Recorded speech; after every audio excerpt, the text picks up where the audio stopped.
The Rohingya, a primarily Muslim group in Burma, are the most persecuted minority in the world.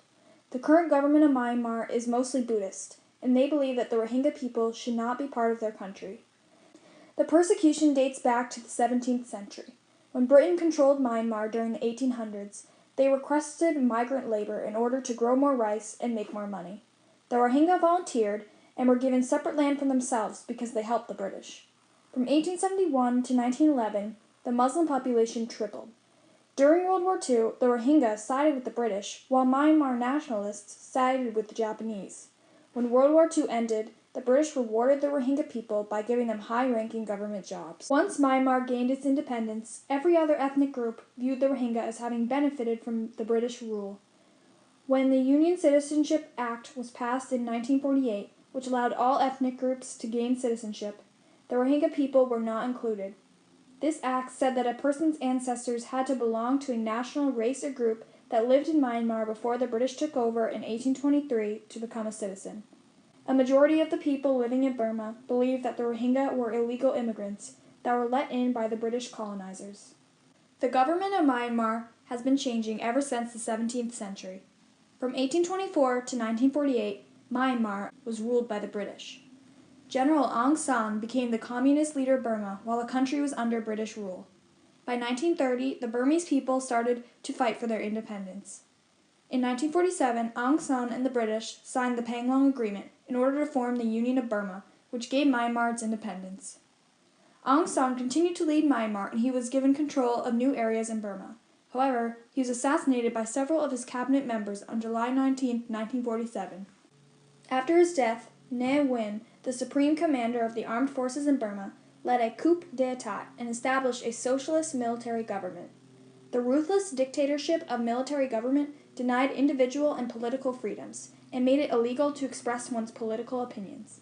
Ne Win began a process of Burmanization, which tried to purge all non-Burmese from public life. Because of his leadership, many violent riots and protests broke out against the government. Aung San's daughter Aung San Suu Kyi spoke out against the leadership of Ne Win, which caused her to be put under house arrest until 2009. In January 2012, she registered for a seat in Parliament and was elected. Though she wanted to become president, she was forbidden by the Constitution, due to her having children with more than one man. However, when Hitin Kya became the president in 2013, the role of the state councillor was created so Aung San Suu Kyi could play a bigger role in running Myanmar. Although she was respected greatly, she has turned her back on the Rohingya people. She's not done anything to protect the Rohingya people or stop the violent government from hurting them.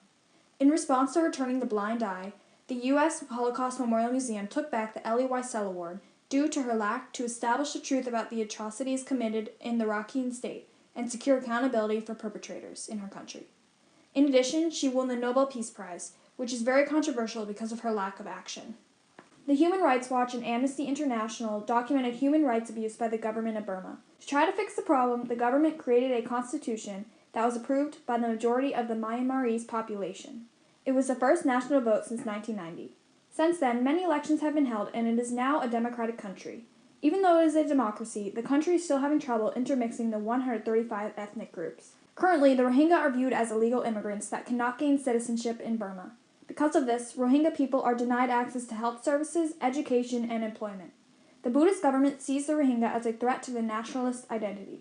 The government has closed all businesses run by the Rohingya people and banned them from buying property. The Buddhist government also uses forced labor and physical assault to kill and torture as many Rohingya as they can. In 1991 to 1992, more than 250,000 of Rohingya fled to Bangladesh to escape persecution. However, those who did not make it out are still in constant danger from the radical Buddhist government.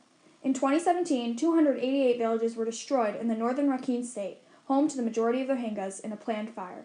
On the other hand, over 700,000 Rohingya refugees live in camps all over Bangladesh. There is a lack of health care, clean water, shelter, and food. Over 22,000 children under the age of 5 have been treated for severe acute malnutrition. This has caused many countries to question how to help these refugees. The Security Council of the United Nations tried to talk to Myanmar about ending the violence, but nothing has been done to potentially stop it. The United Kingdom gave €59 million to support the Rohingya people, and they also stopped training their own people for the Myanmar military.